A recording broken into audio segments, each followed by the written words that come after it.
નમસ્કાર દર્શક મિત્રો, સ્વાગત છે આપનું મંતવ્ય ન્યૂઝમાં। હું છું આપની સાથે નિરાલી। તો સૌરાષ્ટ્ર સુરતમાં હું છું આપની સાથે નિરાલી। વાત કરીશું સમાચારોની। સુરતમાં માનવતા મહેકી હોય તેવો કિસ્સો સામે આવ્યો છે, જેમાં સમગ્ર ઘટનામાં ભાડાના ઘરમાં રહેતા વ્યક્તિના 4 લાખ પડી ગયા હતા, જેને મંત્રી પ્રફુલ પાનસરિયાની ઉપસ્થિતિમાં મૂળ માલિકને સુપરત આપવામાં આવ્યા છે। વ્યક્તિ ઘરેણા વેચીને મકાન લેવા માટે 4 લાખ લઈ જતો હતો, જેમાં યોગી ચોક વિસ્તારમાં રસ્તા પર 4 લાખ પડી ગયા હતા, જે રૂપિયા મુકેશ તળાવિયાને મળતા તેણે મંત્રી પ્રફુલ પાનસરિયાને જાણ કરી હતી, જે બાદ મૂળ માલિકને શોધખોળ રૂપિયા પરત આપવામાં આવ્યા હતા।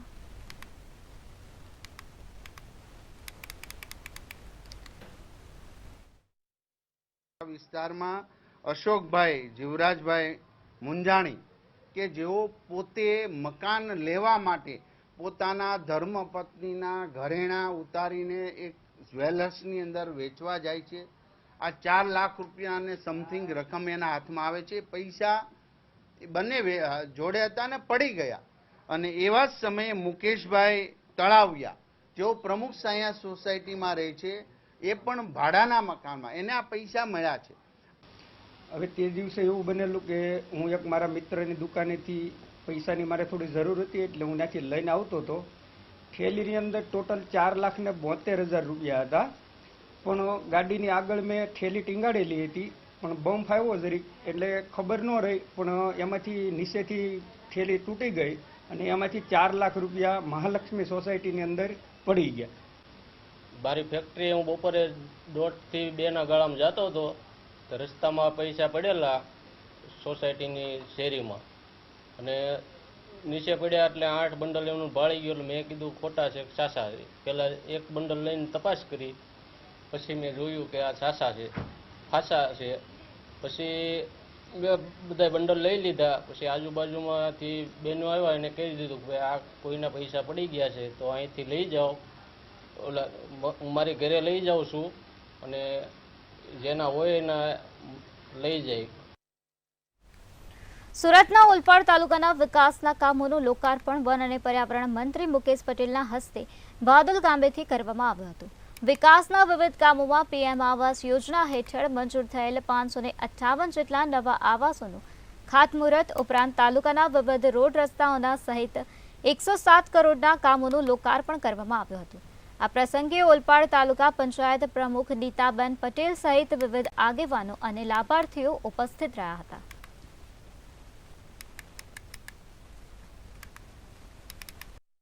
આદિવાસી લોકો એક પણ ઝૂંપડા રહે, અને દેશના વડાપ્રધાન નરેન્દ્રભાઈ મોદી સાહેબનું સપનું એક પણ ભારત દેશનો નાગરિક ઝૂંપડામાં ન રહે, એ જ રીતે 155 ઓલપાડ વિધાનસભાની અંદર એક પણ નાગરિક ઝૂંપડામાં ન રહે એના માટેની અભિયાન ચાલીને અમે 558 જેટલા આવાસો મંજૂર કરીને ખાતમુહૂર્ત અમે કર્યા છે, અને 3 મહિનાની અંદર આવાસ પણ તૈયાર થઈ જશે।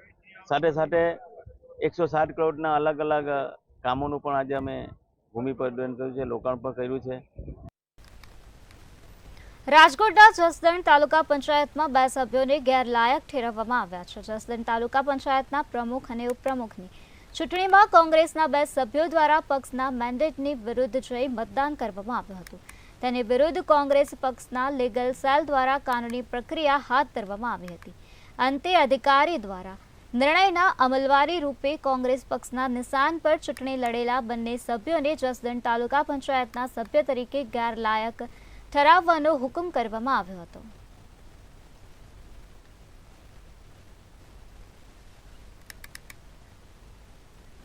રાજકોટના ગોંડલમાં સ્કૂલમાં રેગિંગની ઘટનાને લઈને રાજ્ય શિક્ષણ મંત્રી પ્રફુલ પાનસરિયાનું નિવેદન સામે આવ્યું છે, જેમાં તેમણે જણાવ્યું હતું કે ખાનગી સ્કૂલ અને હોસ્ટેલમાં પ્રેમ, દયા, કરુણાનું મોટિવેશન કાર્યક્રમ રાખવો જોઈએ। દરેક મા બાપને પોતાના દીકરાની ચિંતા હોય છે।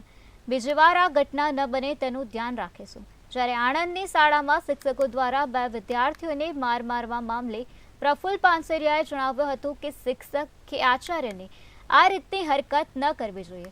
તેમના પર એક્શન લેવા આદેશ આપી દેવામાં આવ્યા છે, અને આ ઘટના અમાનવીય છે।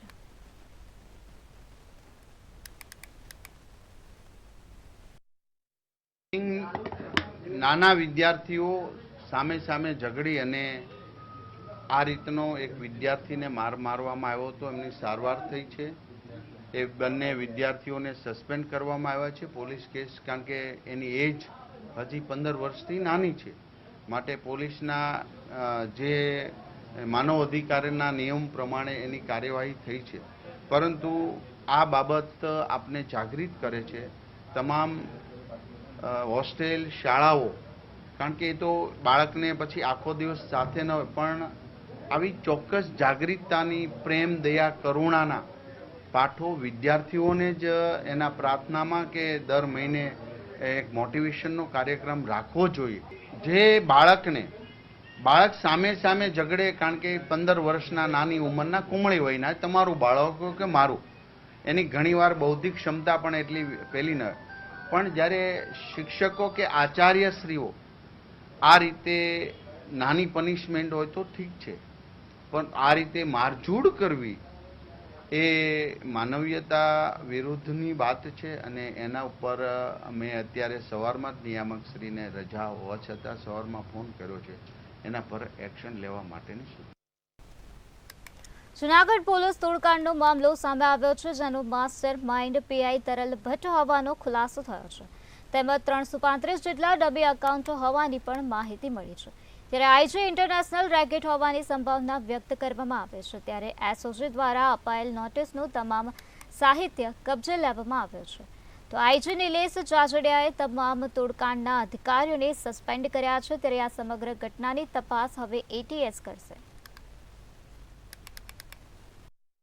આ રેકોર્ડનો અભ્યાસ કરતા સંપૂર્ણપણે ગેરકાયદેસર રીતે ખોટા દસ્તાવેજો ઊભા કરી અને 335 કરતા પણ વધારે ખાતાઓ ફ્રીઝ કરી દેવામાં આવેલા, એટલે મોટું ગંભીર પ્રકારનો આ બનાવ જણાતા અને વધુ થોડી તપાસ કરતા આજે 335 એકાઉન્ટ છે, એ તમામ એકાઉન્ટની માહિતી એસઓજી પીઆઈ ગોહિલને સીપીઆઈ તરલ ભટ્ટ, કે જેઓ પહેલા અમદાવાદમાં નોકરી કરતા હતા, એમના દ્વારા આપવામાં આવેલું જણાતા એમને પણ ફરજ મોકૂફ કરી દેવામાં આવેલ. કે જે રીતે જૂનાગઢમાં એક તોડકાંડ સામે આવ્યું છે અને જેમાં ગઈકાલે 2 પીઆઈ અને 1 એએસઆઈ સામે છે તે બી ડિવિઝન ફરિયાદ નોંધાઈ છે. આખી હકીકતની વાત કરવામાં આવે તો આ સમગ્ર ઘટનાને લઈને રેન્જ આઈજી નિલેશ જાજડિયા સાહેબ દ્વારા આ જે 2 પીઆઈ અને 1 એએસઆઈ છે તેની સામે કડક પગલાં લેવામાં આવ્યા છે. આ ત્રણેય જે કર્મચારીઓ છે તેને સસ્પેન્ડ કરી દેવામાં આવ્યા છે.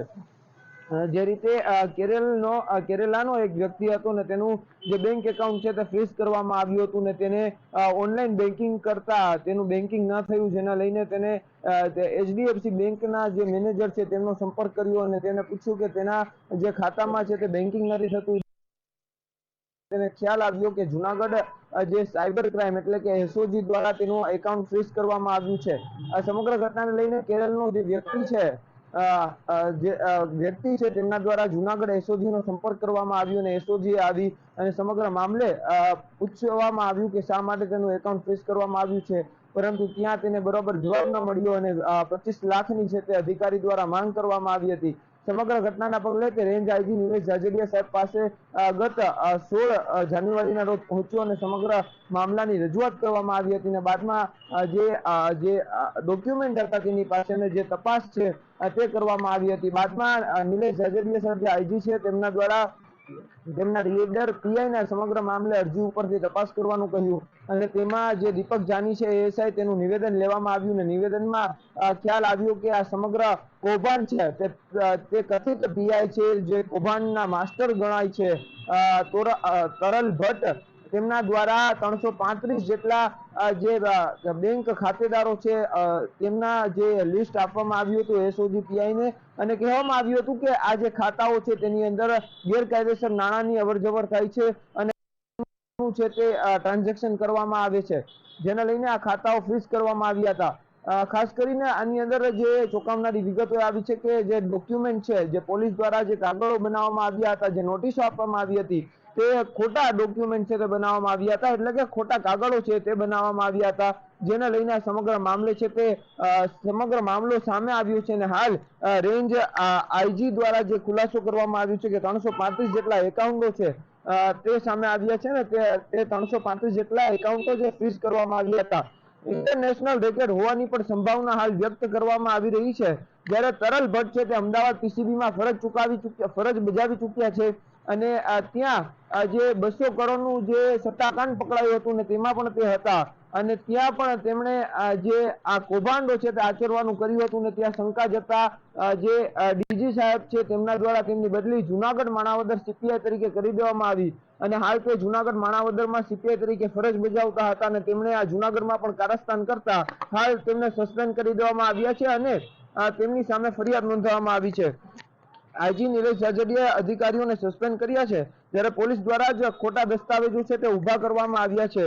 આ ખોટા દસ્તાવેજોને લઈને બેંક ધારકોને જે નોટિસ અપાઈ હતી સમગ્ર મામલો છે તે સામે આવ્યો અને આ જે ઇન્ટરનેશનલ રેકેટ હોવાથી આ જે તપાસ છે તે તથ્ય રીતે થાય તે માટે સમગ્ર ઘટના અને જે તપાસ છે એટીએસ ને સોંપી દેવામાં આવી છે. હાલ એટીએસ દ્વારા સમગ્ર મામલે છે તે તપાસ કરવામાં આવશે.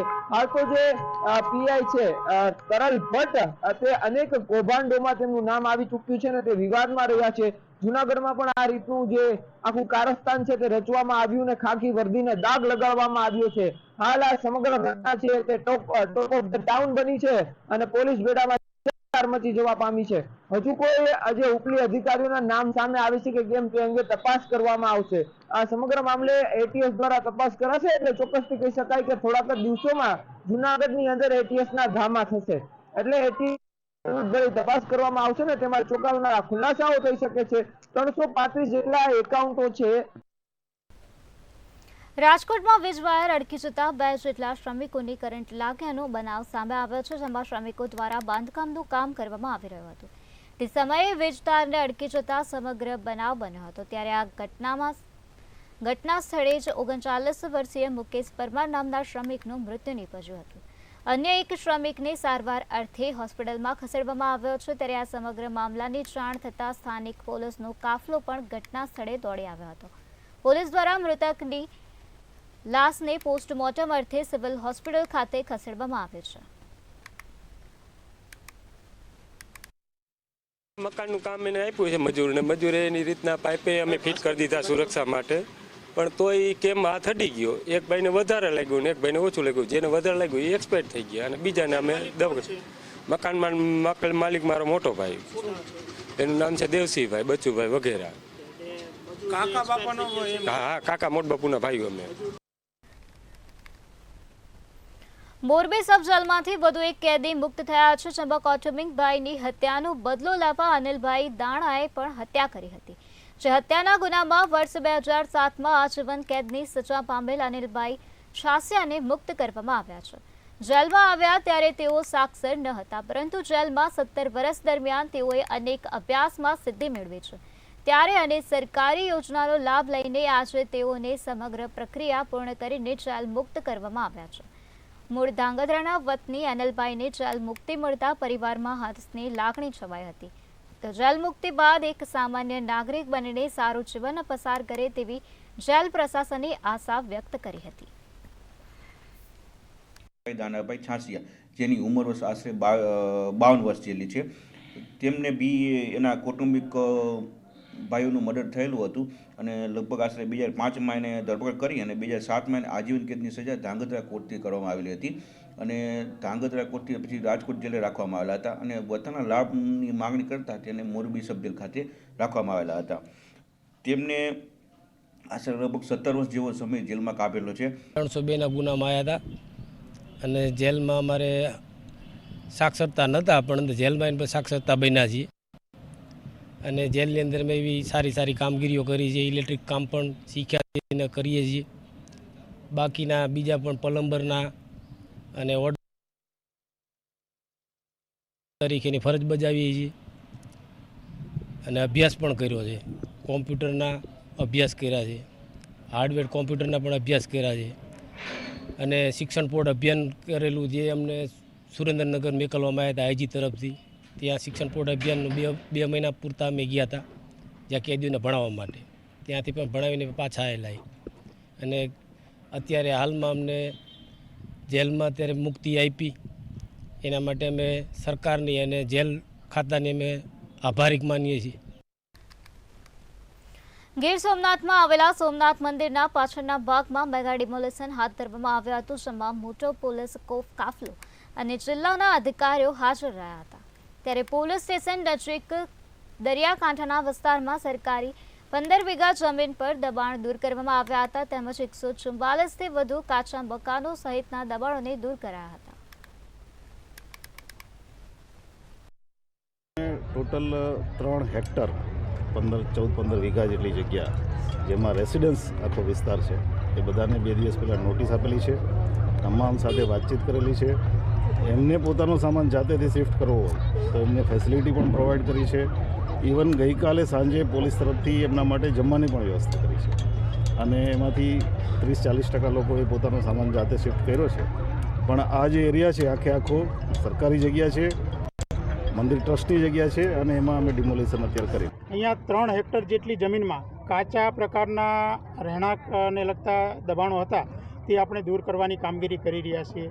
આ દબાણ દૂર કરતાં પહેલાં આપણે જે દબાણદારો છે એમને 25 તારીખે એમના આગેવાનો એમના વડીલોની મિટિંગ બોલાવી એમને સમજૂત પણ કર્યા હતા અને એમને આખી સમજ પાડી હતી કે ભાઈ સરકારી જમીન પર અનધિકૃત દબાણ છે તો એ દૂર કરવાની કામગીરી કરવાની છે. તો આપ સર્વે અમને સાથ સહકાર આપો અને માનવતાના ધોરણે આપણે એમને સામાન શિફ્ટ કરવા માટે ટ્રેક્ટરો પણ પૂરા પાડ્યા છે. ભાવનગર સહિત આસપાસના 4 જિલ્લાને આરોગ્યની સુવિધા પૂરી પાડવા ભાવનગર સર્ટી હોસ્પિટલના સંકુલમાં કેન્દ્ર સરકાર દ્વારા 200 કરોડના ખર્ચે મલ્ટિપલ હોસ્પિટલ ઊભી કરવામાં આવી છે. લાંબા સમયથી હોસ્પિટલ નિર્માણ થઈ ગયા છતાં પણ હજુ સુધી તેનું ઉદ્ઘાટન કરવામાં આવ્યું નથી. ભાવનગર ખાતે સારવાર લેવા માટે આવી રહેલ દર્દીઓને અનેક મુશ્કેલીઓ પડી રહી છે. ત્યારે આ હોસ્પિટલ નિર્માણ કર્યાને લાંબો સમય થઈ ગયેલ છે તેમ છતાં હોસ્પિટલ દર્દીઓ માટે ખુલ્લી મૂકવામાં આવી નથી. ત્યારે હોસ્પિટલનું ઉદ્ઘાટન પહેલા જ મલ્ટી સ્પેશિયાલિસ્ટ હોસ્પિટલના અનેક ભાગમાં પાણી લીકેજની સમસ્યા સામે આવી છે. અનેક જગ્યાએ ગાબડા પણ પડ્યા છે. ત્યારે હોસ્પિટલમાં મોટા પ્રમાણમાં ભ્રષ્ટાચાર થયો હોય તેવા વિરોધ પક્ષે આક્ષેપ કર્યા છે. આબેહૂબ આ હોસ્પિટલ અમે આંદોલન કર્યા છે, અનેક આંદોલન કર્યા કે જલ્દીથી ચાલુ કરો. આ પરિસ્થિતિ એવી થઈ કે હોસ્પિટલ તો ચાલુ નથી થઈ પણ હોસ્પિટલ ખંડેર બની રહ્યું છે એ તરફ જઈ રહ્યું છે. અનેક જગ્યાએથી પાણી પડી રહ્યા છે અને બહારની પરિસ્થિતિ આપ જુઓ તો હું એવું માનું છું અમુક જગ્યાએ નાના મોટા ગાબડા પણ પડી રહ્યા છે. મને એવું લાગે ચાલુ ત્યારે કરશે કે જ્યારે એની ડેટ પૂરી થશે. જેમ બાજુનું બિલ્ડિંગ 70 વર્ષથી બનાવેલું બિલ્ડિંગ આજે ડેમેજ જાહેર કર્યું છે છતાં એને ઉતારતા નથી. ત્યારે આ બિલ્ડિંગ પણ મને એવું લાગે છે કે ગાબડાઓ પડી જાય એવી પરિસ્થિતિ થશે ત્યારે આને ચાલુ કરશે એવું મને લાગે છે. ભાવનગરમાં અનેક આંદોલન કર્યા છતાં આની આંખ ઉઘડતી નથી અને આ સ્પષ્ટ દેખાય છે કે આ બિલ્ડિંગ 200 કરોડના ખર્ચે જે કર્યું છે એમાં ભ્રષ્ટાચાર સ્પષ્ટપણે દેખાય છે. હજી ચાલુ નથી થયું ત્યાં તો પાણી પડવાનું ને ગાબડા પડવાનું ચાલુ થઈ ગયું છે. રાજકોટ આરોગ્ય વિભાગના અધિકારી ડોક્ટર જયેશ વકાણીનું નિવેદન સામે આવ્યું છે જેમાં આરોગ્ય વિભાગ હવે ભેળસેળિયા તત્વો સામે આકરી કાર્યવાહી કરશે. જીપીએમસી એક્ટ 1949ની કલમ 376A મુજબ કાર્યવાહી કરવામાં આવશે. માનવ આરોગ્ય માટે ન્યુસન્સ ફેલાવતા લોકો સામે કાર્યવાહી કરવામાં આવશે. ત્યારે બંને પેઢીઓમાંથી અખાદ્ય દાબેલા ચણાનો 5500 કિલો જથ્થો ઝડપાયો હતો. જેકે સેલ્સ અને આશા ફૂડ સામે આ એક્ટ અંતર્ગત કાર્યવાહી કરવામાં આવે છે. ત્યારે બંને પેઢીઓને સીલ કરીને આકરી કાર્યવાહી કરવામાં આવે છે. તો હજુ આગળ પણ કોઈ આ પ્રકારની ભેળસેળ પકડાશે તો તેમના પર આ એક્ટ મુજબ કાર્યવાહી હાથ ધરવામાં આવશે. રાજકોટ મહાનગરપાલિકાની ફૂડ શાખા દ્વારા ગત સપ્તાહે 5200 કિલો જેટલો દાબેલા ચણાના ઉત્પાદન કરતા 2 એકમો છે એમાંથી 5200 કિલો જેટલો જથ્થો છે અખાદ્ય ચણાનો જથ્થો છે ડિસ્કાર્ડ કરવામાં આવ્યો હતો. જેમાં ફૂગ વળેલા દાબેલા ચણા, શંખ જીરું પાવડર મિશ્રિત જે છે ફાઇનલ પ્રોડક્ટ, આ ઉપરાંત દાજિયું તેલ વગેરેના સેમ્પલ પણ લેવામાં આવ્યા હતા. પરંતુ ત્યારબાદ માન્ય કમિશનર સાહેબની સૂચના અન્વયે આ બંને એકમો છે એ અખાદ્ય જથ્થો છે એ ઉત્પાદન કરતા હોય ને ડાયરેક્ટલી માનવ આરોગ્ય સાથે છે જોખમાતા હોય ને ન્યુસન્સ વેલ્યુ ક્રિએટ કરતા હોય તો એનો એ ધ જીપીએમસી એક્ટની 1949ના એક્ટની જે છે એ કલમ 376A અન્વયે આ બંને એકમો છે એ આશા સેલ્સ અને જેકે ફૂડ્સ નામની બંને પેઢીઓ છે એ સીલ કરવામાં આવી છે. અમરેલીના રાજુલા વન વિભાગે ગેરકાયદેસર દેશી બાવળ ભરેલ ગાડીઓ ઝડપી પાડી છે. વન વિભાગ દ્વારા રાજુલાના બાયપાસ રોડ ઉપરથી નાઇટ પેટ્રોલિંગ દરમિયાન ગાડીઓને ઝડપી પાડવામાં આવી હતી. ત્યારે ગાડીમાંથી પરમિટ વિનાનો 2 ટન દેશી બાવળ અને 20 ટન લીમડાના જથ્થા સહિત 4 લોકોને ઝડપી પાડવામાં આવ્યા છે. આ મામલે વન વિભાગે ગુનો નોંધીને વાહન ડિટેન કરી આગળની કાર્યવાહી હાથ ધરી છે.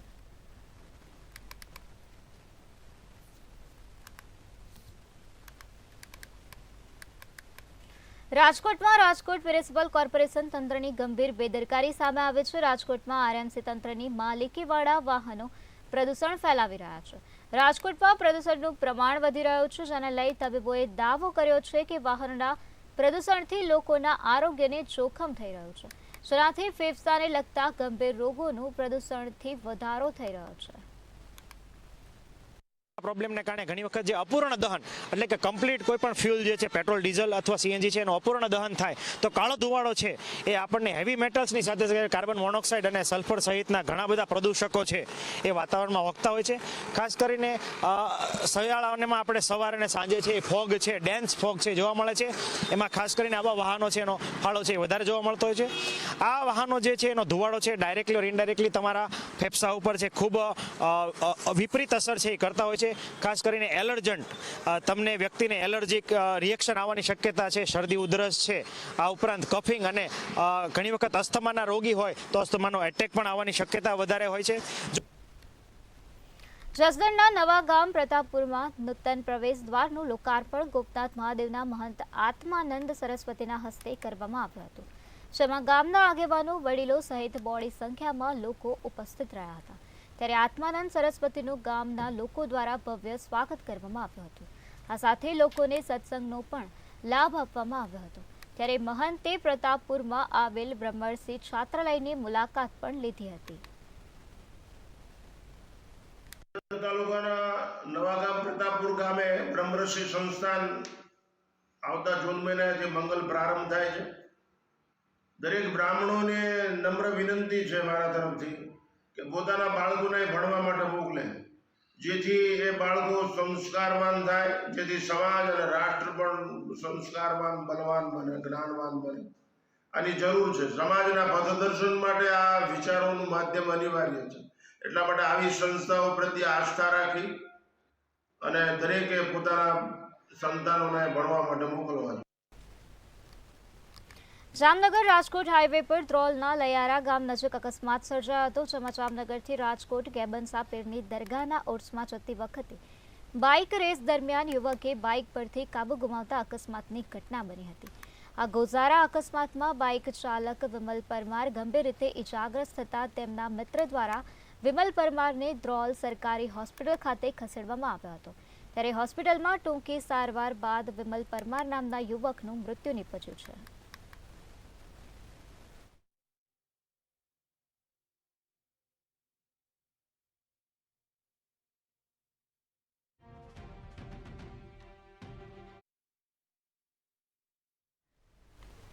તો હાલ સૌરાષ્ટ્ર સુરતમાં બસ આટલું જ. વધુ સમાચારો માટે જોતા રહો મંતવ્ય ન્યૂઝ. નમસ્કાર.